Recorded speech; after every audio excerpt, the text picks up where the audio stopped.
여러분, 저는 바울 사도를 정말 좋아합니다. 참 좋아하는데요. 제가 영국에 갔을 때 이렇게 유럽에 나와 있지 않으면 언제 바울 사도가 걸었던 그 길들을 내가 걸어갈 수 있을까, 이런 생각이 들어서는요. 지금의 터키 지역이죠. 그 소아시아 지역을 여행한 적이 있습니다. 한 2주 동안 소아시아 7교회 중심으로 여행을 했는데요. 물론 경제적으로 참 어려웠지만 그래도 너무너무 가고 싶어서 갔습니다. 갔는데 여름 방학 기간을 이용해서 갔는데, 막 햇빛이 강렬하게 내리쬐는데요. 와, 정말 힘들더라고요. 그러니까 바울이 걸어갔을 만한 그런 길들을 같이 따라 걸으면서, 바울 참 힘들었겠다, 바울이 이쯤에서 쉬지나 않았을까, 그런 생각을 하면서 막 걸었어요. 그리고 바울이 어느 날은 이 집으로, 어느 날은 저 집으로, 어느 날은 이 에페소의 저글목으로, 또 어느 날은 또 저글목으로 그렇게 걸어갔겠구나 하면서 그렇게 걷는데요. 얼마나 감동이 되고 은혜가 되는지 몰랐습니다. 여러분, 바울의 생애를 한번 생각해 보십시오. 바울은요, 다메섹 도상에서 예수님을 만나고 난 뒤에 그는 한 번도 뒤를 돌아보지 않았어요.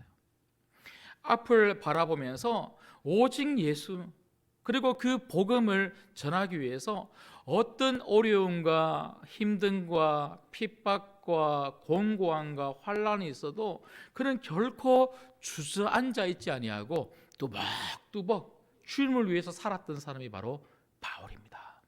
여러분, 바울은요, 복음을 전하다가 성경에 보니까 40대에서 한 대 감한매, 그러니까 39대, 40대까지 사람을 때리면 죽으니까 39대까지만 때릴 수 있었거든요. 그러니까 39대까지 맞은 그 매를 5번이나 맞았다 그래요. 어떨 때는 복음을 전하다가 사람들이 던지는 돌에 사람들이 그 바울이 죽은 줄 알고, 그 돌을 맞고 쓰러졌는데 죽은 줄 알고 그냥 질질질 끌고 나와서 도성으로 버린 그런 일도 있었어요. 근데 여러분 아시는 것처럼 바울이 어떻게 했습니까? 다시 일어나는 거예요. 여러분, 우리 같으면 그렇게 돌에 맞아서 그만 죽을 뻔했으면 일어나서 어떻게 해야 될까요?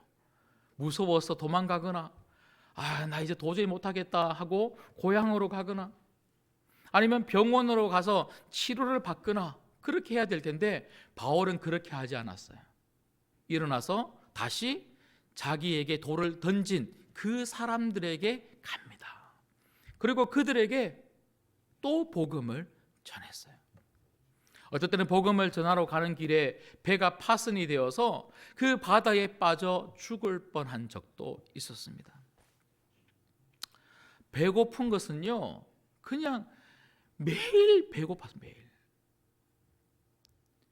한겨울에 그 추위도 그는 두려워하지 않고 춥든 덥든 배고프든 늘 복음 전하는 그 일에 그는 목숨을 걸었습니다. 여러분, 디모데후서 4장 5절에 보면, 여러분 잘 아시는 것처럼 디모데후서는 사도 바울이 그 인생의 마지막 노년, 그 말년에 유언과 같은 말씀으로 기록된 것이 바로 디모데전후서입니다. 특히 디모데후서 그 유언과 같은 말씀 중에 가장 마지막 장, 마지막 부분 4장 5절에서 바울이 이렇게 그 영적인 아들 디모데에게 부탁을 합니다. 그러나 너는 모든 일에 신중하여 고난을 받으며 전도자의 일을 하며 내 직무를 다하라. 예수님을 믿으면 고난이 올 수밖에 없다는 거예요. 그런데 바울은 디모데 보고 그 고난을 피하지 말고 도망가지 말라고 부탁하는 거예요. 여러분, 우리가 예수님을 믿으면 이 복음 때문에, 예수님 때문에 우리 앞에 놓여 있는 얼마나 어려운 일들이, 고난이 많은지 몰라요. 하지만 바울이 디모데에게 말하고 있는 것처럼 절대로 그 고난을 피하거나 무서워서 도망가지 않기를 주님의 이름으로 축복합니다. 바울은 이렇게 고난을 무서워하지 말고 도망가지 말고 뭐 하라 그럽니까? 내 직무를 다하라. 전도자, 하나님께서 맡겨주신 그 복음을 전하는 것, 하나님을 위해서 살아가는 것, 하나님 나라를 펼치는 것, 하나님의 영광을 위해서 주님의 몸된 교회를 섬기는 것, 이 모든 직무를 그 고난의 현장 속에서 여전히 해나가기를 원한다. 바울이 그렇게 살았거든요. 그렇게 살았던 바울은 그 영적인 아들 디모데도 그렇게 살기를 원했던 것이죠. 근데 여러분, 저는 너무나 안타깝게도 오늘 말씀에 보면 이 바울과 그리고 그 영적인 아들 디모데와 너무나 다른 삶을 보여주고 있는 제자들의 모습을 보게 됩니다. 여러분, 오늘 제자들의 모습 속에 정말 안타까운 것이 무엇일까요? 35절 말씀에 보면 제자들이 예수님에게 찾아옵니다. 특별히 세베대의 아들 야고보와 요한이 예수님에게 와서 무엇이라고 말하냐면, 선생님, 우리가 무엇이든지 구하는 바를 우리에게 하여 주시기를 원합니다. 무슨 말입니까? 예수님, 저희들 소원 좀 들어주세요. 이렇게 부탁해요. 여러분, 예수님에게 기도하는 것, 소원을 간구하는 건 나쁜 거 아니죠? 그런데 여러분, 그 정황을 보면 사실 제자들은요, 이렇게 말하면 안 되는 거였어요. 왜냐하면 우리가 읽진 않았지만 그 앞에 말씀을 보시면 이 질문이 무엇 다음에 나오고 있냐면 33절 34절 제가 읽어드리겠습니다. 보라, 우리가 예루살렘에 올라가노니 인자가 대제사장들과 서기관들에게 넘겨짐에 그들이 죽이기로 결의하고 이방인들에게 넘겨주겠고 그들은 능욕하며 침뱉으며 책짓질하고 죽일 것이나 그는 3일 만에 살아나리라 하시니라. 아멘. 여러분, 우리는 이 말씀을 너무나 잘 알고 있죠? 이 말씀이 의미하는 바가 뭡니까? 예수님은요, 제자들에게 나 이제 십자가에 죽으러 간다. 그냥 죽으러 가는 게 아니고요, 오늘 이 말씀처럼 침뱉음을 당하고 책찍질에 맞고 능욕을 당하고 엄청난 고난과 핍박 속에 예수님은 십자가로 갈 것이고 마침내 그 십자가 위에서 우리들을 위해서 생명을 주실 것에 대해서 말하고 있는 거예요. 여러분, 우리가 만약에 이런 예수님의 말씀을 들었다면 우리 어떻게 반응하겠습니까? 아, 예수님이 십자가로 가신다고 하니까 정말 제 마음이 너무 아파요.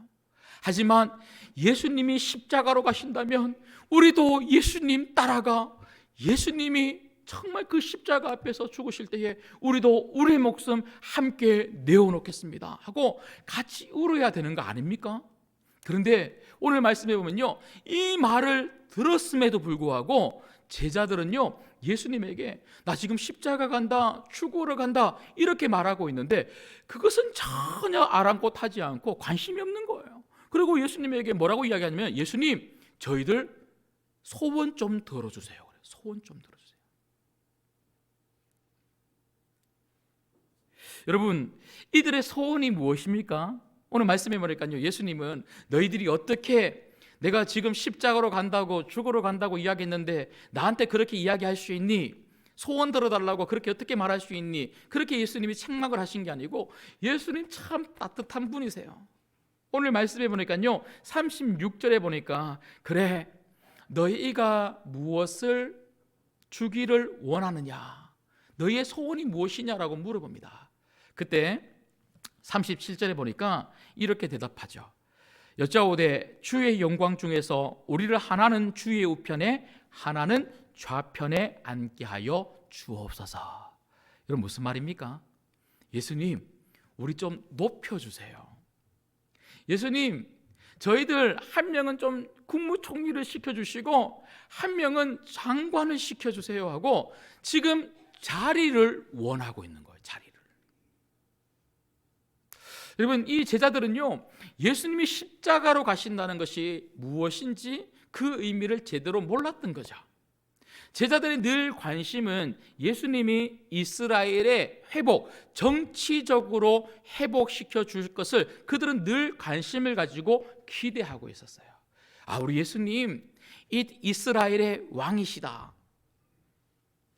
우리 예수님이 이 로마를 물리치고 왕이 되시면, 이스라엘을 다스리는 그런 왕이 되시면, 이제 우리도 예수님이 또 높은 자리에서 우리를 세워주시겠지, 그렇게 생각하고 있었던 거예요.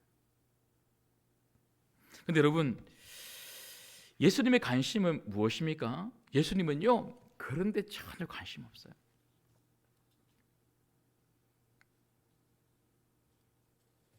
예수님은 여러분들을 높은 자리에 세워주시기 위하여 이 땅에 오신 분이 절대로 아닙니다. 예수님의 관심은 십자가였습니다. 그 십자가를 통하여 한 명의 영혼을 구원하여 그들에게 하나님 나라를 선물하기를 원하신 분이 바로 예수님이십니다. 예수님의 온통 관심은 하나님 나라였고요, 그 예수님을 따르는 제자들도 그 하나님 나라에 관심을 가지고 하나님 나라를 위해서 살고 섬기기를 원하셨던 것이죠. 여러분, 그래서 저는 오늘 이 말씀을 통해서 비록 예수님의 제자들의 이 안타까운 모습을 오늘 말씀을 통해서 우리가 발견하게 되지만, 하지만 예수님이 이 제자들을 통하여 하신 이 말씀을 통해서, 예수님의 말씀은 제자들이 이렇게 살기를 원한다라고 주신 말씀일 뿐만 아니라, 오늘 이 말씀을 듣고 읽는 우리들, 성도들이 이 땅 가운데 어떻게 살기를 원하시는지 주신 말씀이기 때문에, 이 말씀을 통해서 우리 주님은 내가, 성도들이 이 땅에서 어떻게 살기를 원하실까, 그것을 몇 가지 살펴보기를 원합니다. 여러분, 예수님은 성도들이 이 땅에서 어떻게 살기를 바라시고 계실까요? 첫 번째는요, 예수님은 우리가 섬기는 삶을 살기를 원하십니다. 여러분, 오늘 말씀에 가장 중요한 핵심적 단어가 있다면 바로 섬김입니다. 섬김. 여러분, 오늘 예수님께서 하신 말씀 중에 45절 마지막 절을 같이 한번 읽겠습니다. 같이 읽겠습니다. 시작. 인자가 온 것은 섬김을 받으려 함이 아니라 도리어 섬기려 하고 자기 목숨을 많은 사람의 대속물로 주려 함이니라. 아멘. 여러분, 예수님이 이 땅에 오신 목적이 뭐라고요? 섬기려고. 섬김을 받으려고 이 땅에 오신 것이 아니라, 예수님이 이 땅에 오신 목적은 섬기려고 오셨대요. 그렇다면 그 예수님을 따르는 제자들, 우리들, 예수님처럼 살겠다고 말하고 있는 우리들이 정말 살아야 될 그 삶의 중심, 핵심이 뭘까요? 그건 바로 섬기는 삶이 되어야 된다는 거예요. 여러분, 예수님이 이 땅에 오셔서 늘 언제나 사람들을 섬기기 위해서 만나 주셨고, 그 사람의 지위 고하를 막론하고 어떤 사람이든지 간에, 특별히 죄인들까지도 예수님은 그들을 만나 주셨고 그들을 섬겨 주셨어요. 그리고 그 섬김의 절정이 어디에서 드러났습니까? 바로 십자가입니다. 십자가. 여러분, 제가 이 청년 사역을 할 때에 제가 너무 안타까운 것 중에 하나가 뭐냐면, 지금도 그래요. 예전도 그랬고 지금도 그런데요, 우리 청소년들이나 청년들 보면 꿈이 없다 그래요. 꿈이 없다. 그런데 제가 청년 사역을 할 때에 제가 섬겼던 그 청년들에게, 대학생들에게 너 꿈이 뭐니? 저 그렇게 잘 안 물어봤어요. 여러분, 꿈은 언제든지 바뀔 수 있는 거 아닙니까? 내가 원하는 것은요, 바뀔 수 있어요. 제가 늘 우리 청년들에게 물어봤던 건 뭐냐면, 너 왜 사니입니다. 왜 사니? 너 삶의 이유가 뭐니? 무엇 때문에 살아가니? 너 삶의 목적이 뭐니? 늘 그걸 물어봤어요. 여러분, 세상 사람들은요, 삶의 목적이 없이 살아가는 사람들이 얼마나 많은지 몰라요. 진정한 삶의 목적을 발견하지 못했기 때문에 자신의 삶이 얼마나 소중한지를 몰라요. 그러니까 그 삶을 흥청망청 그렇게 사용하기도 하고요, 심지어 그 목숨을 스스로 끊는 사람들도 사실 있어요. 그런데 여러분, 성도가 누구입니까? 성도는요, 삶의 명확하고 정확한 이유와 목적을 아는 사람들입니다. 우리 삶의 명확하고 정확한 삶의 이유가 무엇입니까? 그건 바로 섬김입니다. 섬김. 하나님이 왜 우리를 이 땅에 보내셨고 이 땅에서 정말 생명을 가지고 살아가게 하시느냐? 우리 삶을 통하여 주변의 많은 영혼들을 섬기라고, 그렇게 하나님께서 우리 인생을 이 땅 가운데 살도록 만들어 주셨다는 거예요. 여러분, 저는 신앙이 자라고 믿음이 자라는 걸 참 중요하게 생각합니다. 여러분, 너무나 당연한 것 아니겠습니까? 우리가 예수님을 믿으면 우리 안에 생명이 생기잖아요. 생명은 자라야 되는 거거든요. 그래서 우리가 정말 어린 신자로서 20년, 30년 신앙생활 하고 싶은 사람은요, 여기 아무도 없을 거예요. 처음에 시작할 때는 어리죠. 영적으로 참 어린 신자로 살아갑니다. 그러나 좀 신앙생활을 하다가 보면 청년으로 자라고, 청년에서 나중에는요, 영적인 아비와 음이 어른으로 자라야 된다는 거죠. 그러면 여러분, 영적 어린아이와 영적 어른의 가장 중요한 차이가 뭡니까? 신앙의 지식의 차이입니까? 교회 열심히 나오고 출석 잘하고 새벽 예배 열심히 나오면 영적인 어른인 것입니까? 여러분, 그건 겉으로 보여지는 거예요. 여러분, 정말 영적 어른과 영적 어린아이의 차이는 뭐냐면 바로 섬김입니다. 여러분, 우리가 아이들을 키울 때 한번 잘 생각해 보십시오. 여러분, 아이들은요, 늘 받고자 하는 사람들이에요. 애들은 주려고 잘 안 해요. 오른손에 과자 하나 딱 붙들고 있으면서도 왼손에 비어있는 이 손에 엄마 아빠에게 과자 채워달라고 하는 거예요. 여러분, 애들이 엄마 아빠를 생각해서 맛있는 거 잘 모았다가 엄마 아빠 오면 엄마 아빠 이거 먹어요 하면 주는 거 잘 보셨습니까? 그런 애들도 간혹 있어요. 우리 연우 연준이 같은 애들. 제 생일날 저보고 짜장면 먹으라고 1학년짜리가 그때 초등학교 1학년인데요 저한테 10,000원 주더라고요. 이야, 목사들이 달라지. 여러분, 그런데 애들은요 무조건 달라는 거예요. 섬겨달라는 거예요. 그 부모는요 무조건 섬겨줘야 되는 거예요. 섬겨줘야 되는 거. 여러분, 정말 우리 신광교회는 영적인 어른이 되기를 많기를 주님의 이름으로 소망합니다. 정말 섬겨야 되는 거, 섬겨야 되는 거. 우리 주변에 우리 성도들을 자꾸 섬기고 우리 주변의 이웃들을 자꾸 섬기는 영적인 어른들이 많아야 되는 거죠. 그래서 우리는 섬기려고 사는 거예요. 그런가 하면 두 번째는요, 오늘 말씀을 통해서 우리가 보게 되는 우리가 어떻게 살기를 예수님이 원하실까요? 두 번째는 예수님은 우리가 세상과 다른 방식으로 살기를 원하십니다. 여러분, 세상의 논리와 세상의 방법은 늘 주님의 나라의 논리와 방법과 늘 부딪힐 수밖에 없는 거예요. 그럼 성도는 도대체 무엇을 따라가야 합니까? 비록 이 땅에 발 딛고 살아가지만 우리는 과감하게 세상의 논리와 방법대로 살지 않겠다. 나는 하나님 나라 백성이다. 하나님 말씀 그 뜻이 이야기하는 대로 살겠다고 결심하고 작정할 뿐만 아니라 실제 그렇게 살아가는 사람들, 그들이 바로 성도입니다.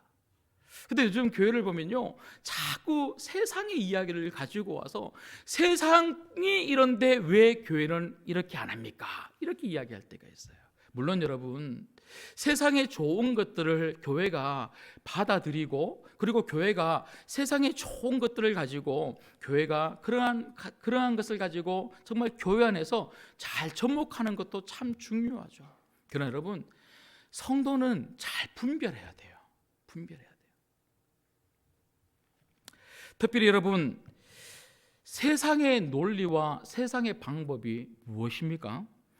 여러분 누가복음 22장 27절에 보면 제자들이 누가 크냐, 그러니까 오늘 내용하고 거의 흡사한 내용입니다.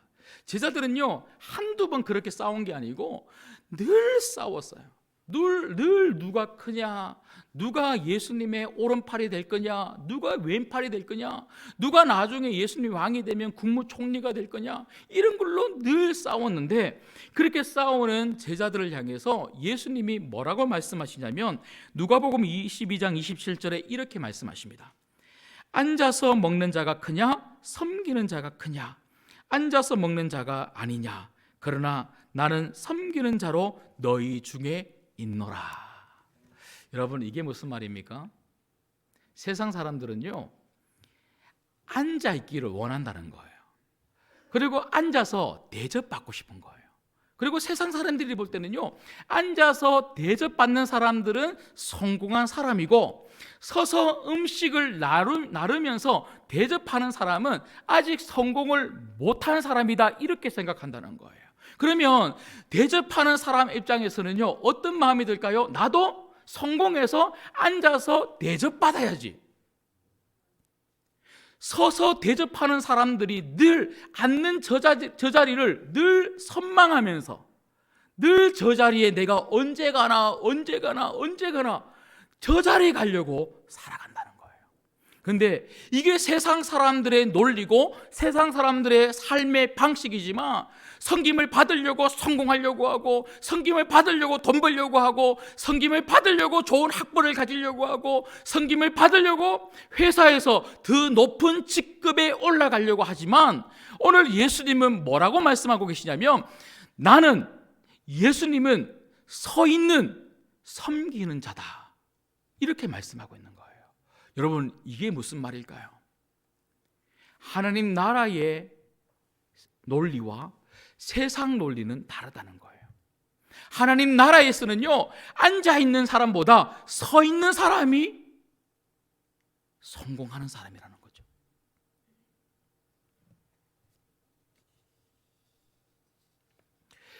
세상에서는 앉아있는 사람이 기쁨을 누리고, 앉아있는 사람이 즐거움을 누리고, 앉아있는 사람이 모든 것을 다 얻은 것처럼 영광을 누리지만, 하나님 나라에서는, 그리고 주님의 몸된 교회 안에서는 오히려 서서 섬기는 사람, 그 사람이 정말 그리스도 예수 안에서 참 은혜와 기쁨과 즐거움과 영광을 얻게 된다는 거죠. 여러분 2주 후에 저희 교회는 많은 직분자를 세우게 될 것입니다. 그런데 여러분, 제가 서두에도 말씀을 드렸던 것처럼 우리 주변에 많은 교회들이 보면 이렇게 직분자를 세울 때에 참 많은 갈등을 빚기도 하고요, 직분자를 세울 때뿐만 아니라 교회 안에서 자꾸만 어떤 위치나 자리 다툼 때문에 갈등을 빚는 경우가 참 많이 있습니다. 세상의 논리인 거죠. 그런 위치에 가고 그런 직분을 받고 그런 자리에 가면 사람들이 더 나를 인정해주고 더 내 말을 잘 들어줄 것이라고 하는 착각 속에 사는 거예요. 여러분 틀린 거예요.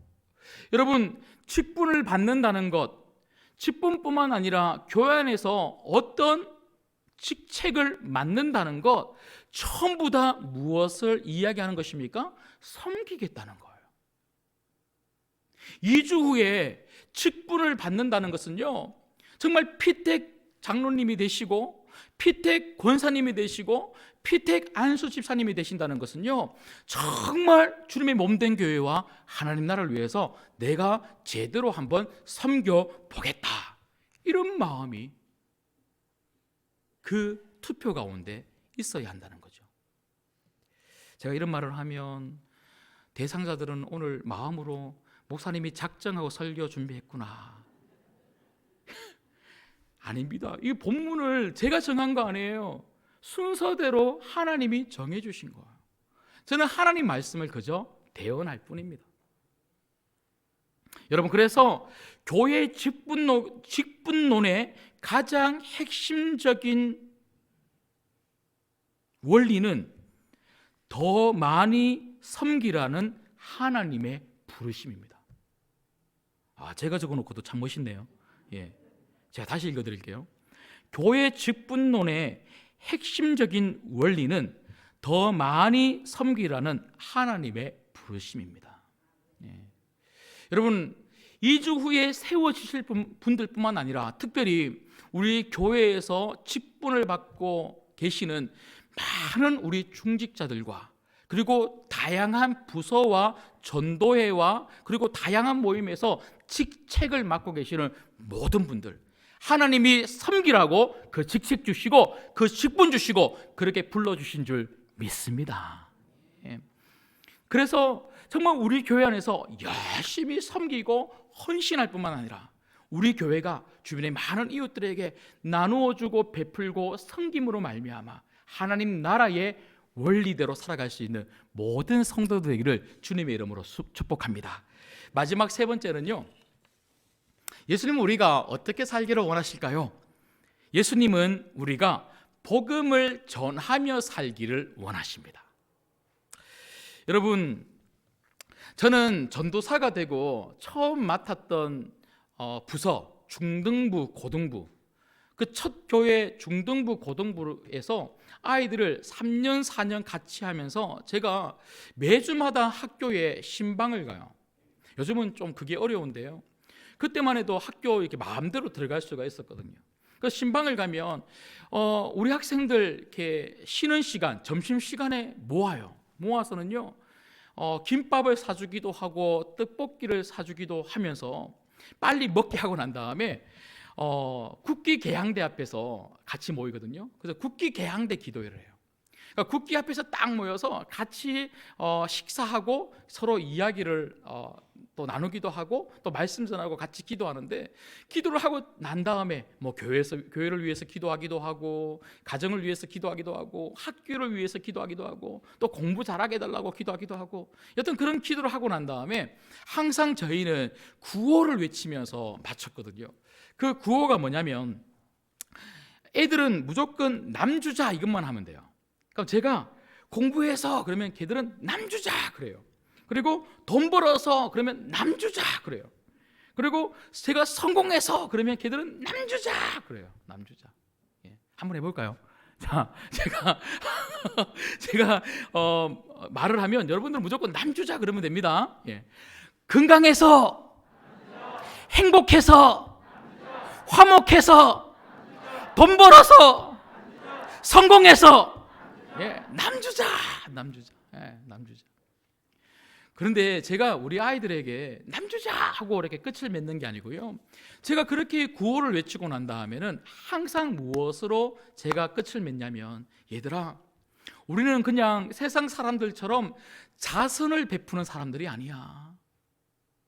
돈 많이 벌고 그리고 은사를 가지고 그리고 성공해서 그냥 세상 사람들이 못 사는 사람들 바라보면서 불쌍하니까 남주자, 그거 아니야.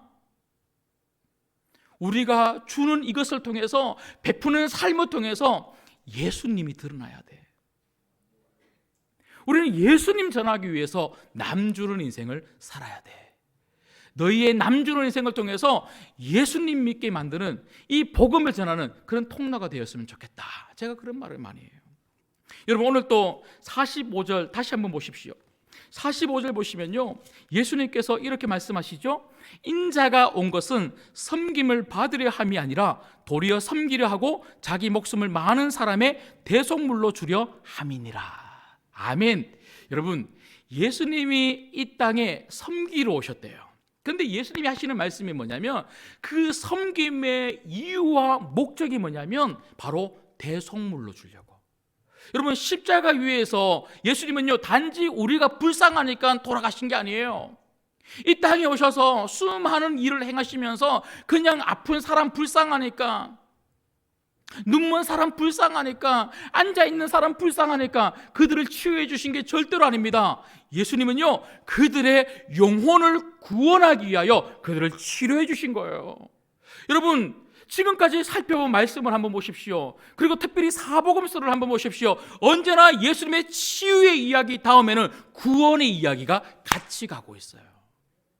예수님이 십자가 위에서 자신의 생명을 우리를 위하여 대속물로 내어주셨다고 하는 이 말씀은 예수님이 십자가 위에서 죽으심으로 말미암아 우리의 죄를 대신해서 감당함으로 예수님 때문에 그 십자가의 희생과 사랑 때문에 우리가 구원을 받았다는 거예요. 이걸 말씀하시고 그리고 삶으로 이것을 보여주신 예수님은요, 우리들도 그렇게 살기를 원하신다는 거죠. 그냥 제자들에게 너희들 돈 많이 있지 않니? 너희들 은사가 많이 있지 않니? 그 돈과 그 은사와 그 건강을 가지고 저 불쌍한 사람들 좀 도와줘라, 베풀어라, 나누어줘라, 섬기라, 이런 말씀을 하시는 것이 아니고 너희들의 삶을 통하여, 그 섬기는 삶, 베푸는 삶을 통하여 영혼 구원할 수 있는 제자들이 되라, 이렇게 말씀하고 계시는 거죠. 여러분, 제가 지난주에도 말씀을 드렸던 것처럼 저희 신광교회 내년도 목표가 이웃과 함께하는 교회입니다. 이웃과 함께하는 교회가 되기 위해서 지금 많은 그런 계획과 그리고 비전들을 세우고 있습니다. 대부분은요, 어떻게 하면 이웃들에게 퍼줄까? 어떻게 하면 나눌까? 어떻게 하면 섬길까? 어떻게 하면 구제할까? 여러분, 요즘 코로나 기간을 거쳐오면서 우리 주변의 이웃들을 보면요, 정말 힘들게 경제적인 것뿐만 아니라 정말 정신적으로도 너무나 힘들게 살아가는 사람들이 참 많아요. 참 많아요. 여러분, 어제도 뉴스 보셨죠? 우리 인천에 40대 부부 2명이 아이들, 10대 아이들, 고등학생 2 데리고 자기 집에서 스스로 목숨을 끊었대요. 우리 인천이 인천. 아들 2명은요 이미 사나하게 시체로 죽어 있었고 그 부모는 뇌사 상태에 빠져 있대요.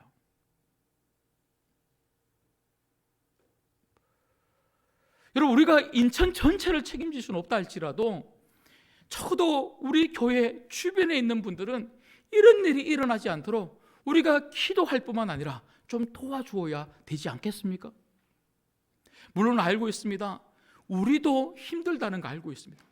제가 전화 신방을 하고 성도님들을 만나서 상담하고 신방하면요, 안 힘든 분들이 한 명도 없어요. 정말 힘들어요. 제가 그런 이야기를 들으면 너무 죄송해요.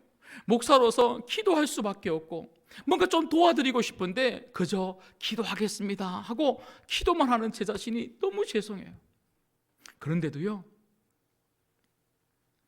교회는 우리도 힘든데 우리가 누구를 도와?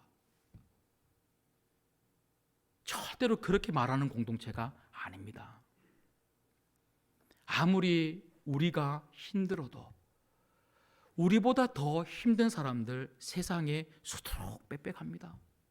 특별히 우리 주변의 이웃들, 그런 사람들 참 많아요. 그들에게 우리는 한없이 그리스도의 사랑을 흘려보내야 되는 줄 믿습니다. 그러나 더 중요한 것은요, 그냥 나누어 주는 게 아니라니까요. 지금 또 저희들은 사랑의 김치를 지난주에 50가정에 나누어 주었습니다. 사랑의 박스를 매년 해오고 있습니다. 그런데 저희들은요, 그냥 어려운 이웃들 돕는 그런 단체가 절대로 아닙니다. 저희들은 그 모든 섬김 속에 예수님이 전해지기를 기도하면서 나누고 있는 사람들이에요. 말씀을 맺겠습니다. 성도로서 제일 중요한 게 뭘까요? 그건 바로 하나님 뜻대로 사는 것 아니겠습니까? 여러분, 오늘 말씀을 통해서 저희가 발견하는 하나님의 뜻이 무엇입니까? 우리 예수님의 뜻은요, 우리가 섬기며 사는 것입니다. 여러분, 그냥 단지 우리가 가지고 있는 것을 베풀라고 말씀하신 것이 아니고 이 섬김을 통해서 예수님이 드러나기를 원하신다는 거죠. 여러분, 교회 안에서도요, 참 많이 섬기는 분들 계세요. 그런데 우리가 그렇게 섬기고 난 다음에 절대로 우리가 잊지 말아야 될 것이 있는데 그게 뭐냐면요, 나를 드러내지 않는 겁니다. 열심히 섬기는 분들이 정말 조심해야 되는 것이 무엇이냐면, 열심히 섬기는 교회가 정말 조심해야 되는 게 뭐냐면 우리가 드러나지 않는 것. 우리의 섬김을 통해서 우리가 정말 바라는 것은 예수님만 전해지면 되는 것이죠. 우리가 교회 안에 있으나 교회 밖에서 우리 주변의 이웃들을 섬길 때에 정말 우리의 섬김 속에 예수 그리스도가 전해져서 그분들이 예수님 믿고 영원한 생명을 얻을 수 있도록 우리가 옳은 길로 인도할 수 있는 여러분들 되기를 주님의 이름으로 소망합니다. 세상 사람들은 끊임없이 높아가려고 달려가고 있어요. 끊임없이 영광 받으려고 달려갑니다. 그래서 사람들을 짓밟고 그들을 밟고 일어서서 정말 승리했다 이 말을 하고 싶은 사람들이 바로 세상 사람들입니다. 그러나 성도는요, 올라가는 인생이 아니라 내려가는 인생을 살아야 되는 거예요. 우리는 끊임없이 어디가 바닥인가, 어디가 낮은 곳인가, 예수님이 위에서부터 아래로 내려오신 것처럼, 아니 이 아래로 그냥 내려오셨을 뿐만 아니라 제일 낮고 낮은 그 십자가로 기꺼이 뚜벅뚜벅 가셨던 것처럼 우리는 십자가로 가야 되는 거예요. 희생하고 섬기고 나누고 베푸는 그 자리가 오히려 주님이 영광 받으실 뿐만 아니라 우리가 기뻐할 수 있는 자리가 되게 될 줄 믿습니다. 그 자리에서 내 이름은 사라지고, 그 자리에서 우리 신광교회 이름은 사라지고, 오직 예수 그리스도의 이름만 남아 그 예수님 만나 영원한 생명을 얻는 구원받는 생명들이 여러분과 우리 교회를 통하여 많이 생길 수 있기를 주님의 이름으로 축복합니다. 기도하겠습니다.